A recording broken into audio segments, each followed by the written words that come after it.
everyone. Welcome to Real Talk, Episode 2, Part 1. And today we're going to talk about being alcohol-free. The how, the why, the for how long. We've both been alcohol-free, but we have very different reasons for being alcohol-free. So today is just about our stories, and then Part 2 is going to be about these bad boys, which ones we like, which ones are great, which ones we'd recommend. So before I turn it over to Norma and her riveting personal story, I wanted to give a shout out to Charlene of Cachet Hair Design, our hairdresser, who we've been going to for how long? I don't know. Oh, decades. A very long time. Yes. And she's the only one I think that can actually put up with me, and she'll be laughing as I say this because I'm quite particular, even though you wouldn't know it because I'm growing my hair out. That's why my hair's like this. Anyway, that's a totally different show. She's the exclusive stylist of the Norma and Michelle show. Do you want to sponsor Charlene? That's what we should be asking. And also, just because we are alcohol-free, and a big shout out to anyone who is alcohol-free, we commend you. It's not easy. There's a lot of great reasons to be alcohol-free, which we're going to talk about, mostly Norma. We're not telling you to be alcohol-free. So that's not our thing. You can enjoy alcohol if you wish. We're just telling you our story. All right. We also have had some great feedback from you guys, and we took it into consideration. There's some things that you've suggested for us to talk about, and we will talk about those kinds of things, just about women restarting their lives, whether it's divorce or losing their job. And those are things that we actually had listed. So we'll definitely get to that. But I want to talk about a giveaway. Yes. I don't know if anyone saw the picture of me with the great Well, we're going to show the picture. Real Talk apron. Right. If you haven't seen it, it will appear somewhere. So the way to win that at the end of the episode, after you watch, we want you to go to the YouTube channel, go to this video. We want you to like the video, but then we also want you to comment as to why you think that you deserve to get a Real Talk apron, and we'll send you one. Cool.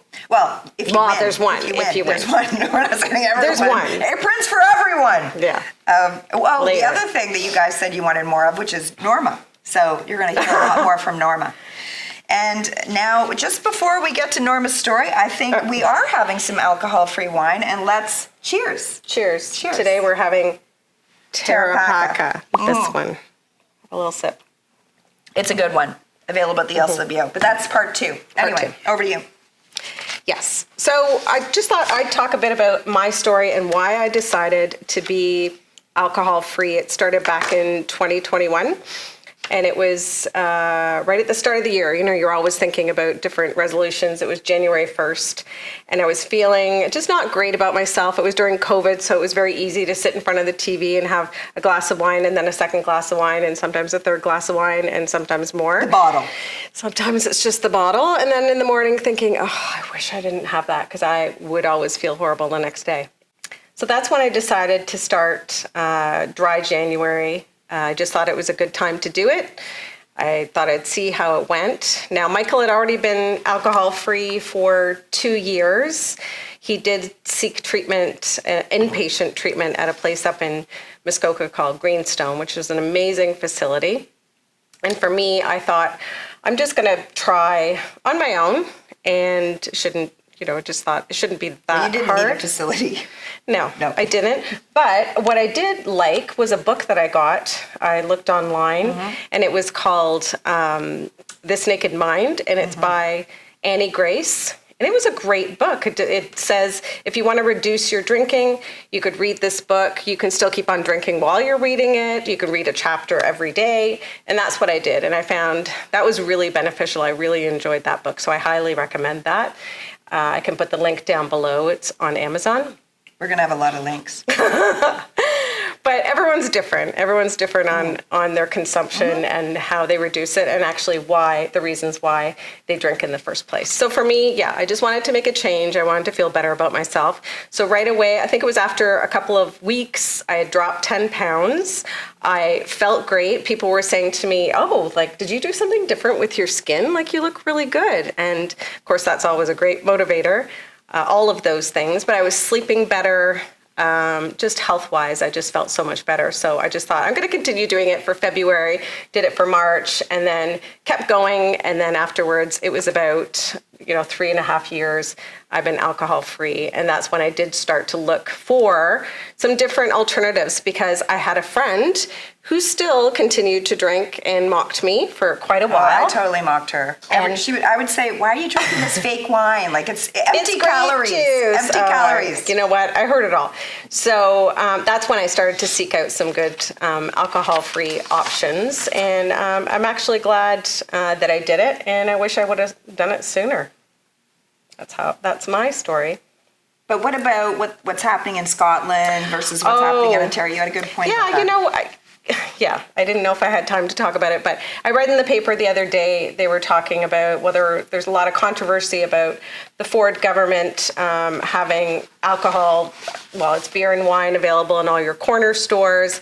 And then I read an article that talked about, other countries are trying to reduce their consumption, and Scotland was leading the pack on that. And they said that they were able to charge higher prices. They were making it not as accessible, and they noticed that their healthcare costs went down. Their deaths related to alcohol consumption had reduced, and it just feels like this government is going backwards.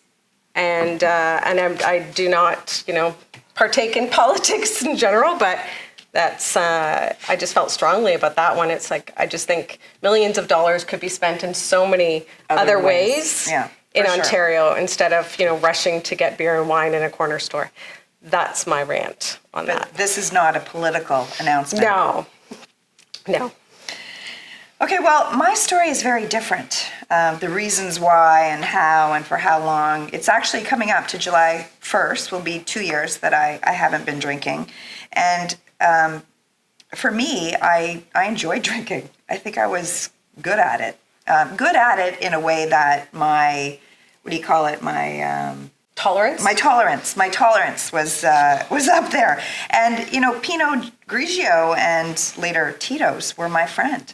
So I like to drink, and I definitely drank definitely more than Norma. And I had for too long. I think after my second divorce, it's not that I didn't drink before that, but that's when I started drinking too much. And not for social reasons. It was like a coping mechanism. And it started, I think, at that point when I started what I would call self-medicating. So I'm drinking so that I'm not stressed. And what we know is, though, now is the stress is still there. You're just delaying it until the next day, and then you drink again. So it becomes a vicious circle. And then there were things in my life, too, where it seemed there was a time, it was pretty dark actually, when there was just so many things happening to me. Like I had one flood in my house, then I had another flood in my house. And then, later on, I broke my ankle. Dusty passed away. That was during COVID. So if COVID wasn't bad enough, then my dog died. And I was devastated. But it's not to make excuses, because you should be able to deal with shit in your life without having to rely on alcohol. But that's what I was doing. So it had actually gotten to a point, I think, where not only was I relying on it, it was my habit. Mm-hmm. And when I was bored, I did it. It was boredom. It was by habit. And then I got sick. So I got sick a couple of years ago. I had a nasty sinus infection. I was prone to them. So I was on antibiotics, and I was also taking a shit ton of Tylenol and Sinutab on top of it all. And I was drinking.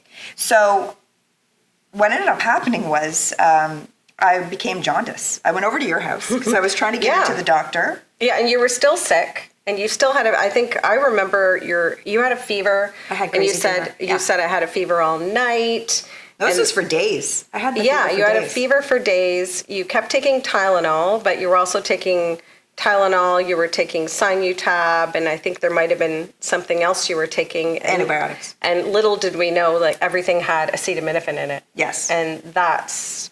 So the doctors basically said I OD'd on Tylenol. Now, I'm sure my drinking at the time only worsened matters.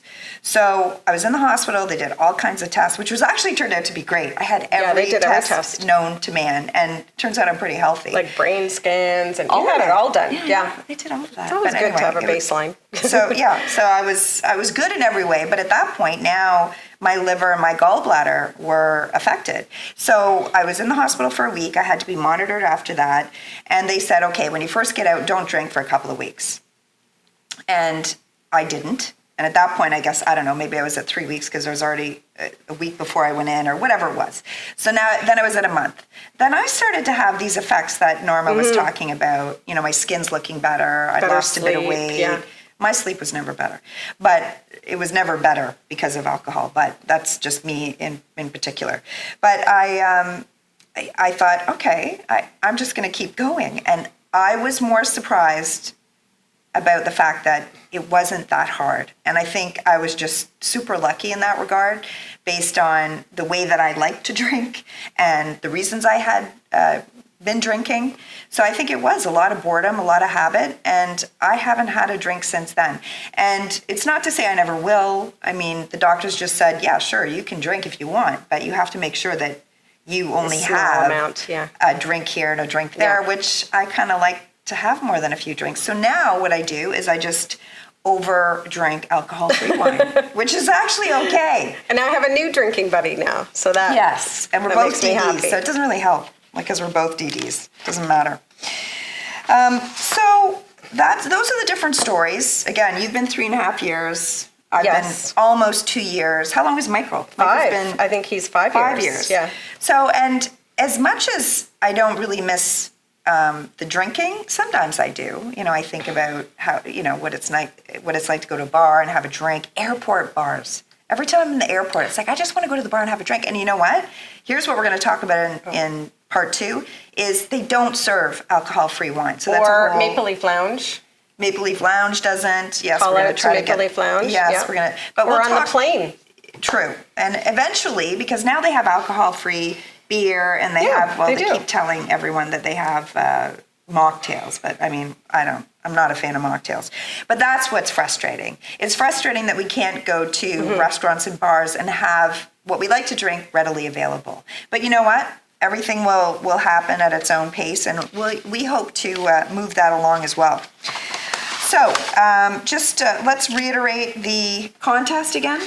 Yes. So if you like the video and you make a comment as to why you think you're deserving of the Real Talk cooking apron, then you'll be entered into the contest to win. So we won't be making the draw until next week, and I'm going to put the exact date down in the video caption so you know what date it is. It's a highly sought after apron. A lot of people have been talking about it. We should sign it. We should sign. Well, let's ask first if they want us to sign it. Because they may not want us to sign it. Maybe they won't. Maybe later. Anyway, that's our show for today. Like I said, part 2 will be coming. We're going to talk about these guys, what we like about them, where you can get them, how much they cost, all that kind of stuff. And for now, I'm going to sign off. And all I have to say until then is, be real.